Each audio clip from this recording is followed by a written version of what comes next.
So today I'm going to talk to you about how to convert a buyer lead and how to close them.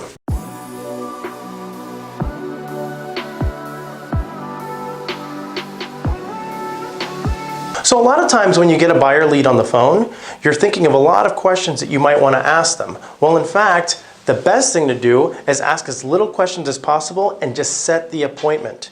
Now remember, once you set the appointment and you go out there and meet with them, then you can ask them all the questions that you want. You can build a rapport with them, take as much time as you want, but the most important thing is path of least resistance, set the appointment. Now, not only is having enough knowledge and information about the property really important, but you also have to be able to build a good rapport with the client. So just start doing some small talk. Ask them where they work. Ask them where their kids go to school. Ask them what's important for them when moving to a community or why they settled upon this neighborhood.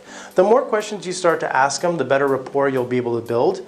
That way, when they try to determine who they're going to use, not only are they choose a knowledgeable agent, but they're also going to choose to work with somebody they like. And remember, when you're trying to talk and figure out who the decision maker is, make sure you're studying the body language, who's asking the questions, and usually who made the first initial contact to set the showing appointment.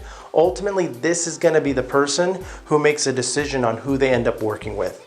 So if a buyer calls you on the phone and they say they want to see a property, you say, fantastic, when would you like to see it? They say, I want to see it at Friday, 10 a.m.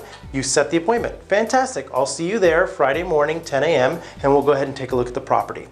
After you hang up the phone, you call the agent, you try to set the appointment.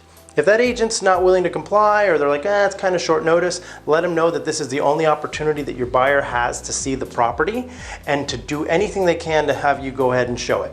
Now, for some reason, if you just can't show it, what you do is you call back the buyer, and instead of just giving them bad, horrible news that you can't show it, what you want to do is you want to call them and say, buyer, unfortunately, we can't see it at 10 a.m. on Friday, but we can see it Saturday morning.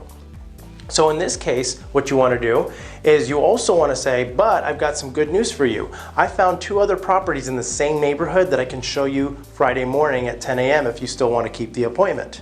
That way, they're happy that you came with an alternative and they're still willing to meet with you and look at these properties. So that's the one thing about setting the appointment and converting that buyer appointment. Now, let's talk about what you need to do in order to close them. So you show up to the property. The thing is, when you show up, you just don't want to shake their hand, wing it, and just see what happens.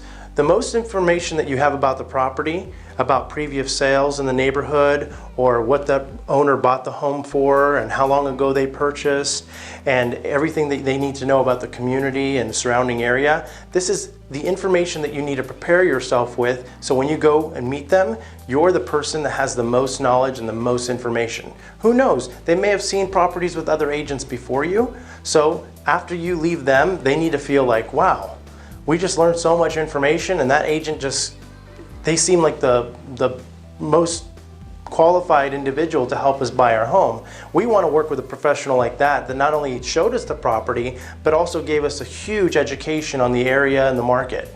And that's ultimately what you want to focus on whenever you meet a client, to ensure that they're going to be showing and looking at properties with you over and over and over again. So there you have it. If you have any other ideas of how you can convert a buyer or close them when you get a cold lead like this, go ahead and comment below and we'll go ahead and incorporate it into one of our next segments. Other than that, go ahead and follow or subscribe to our channel, and we'll see you next time.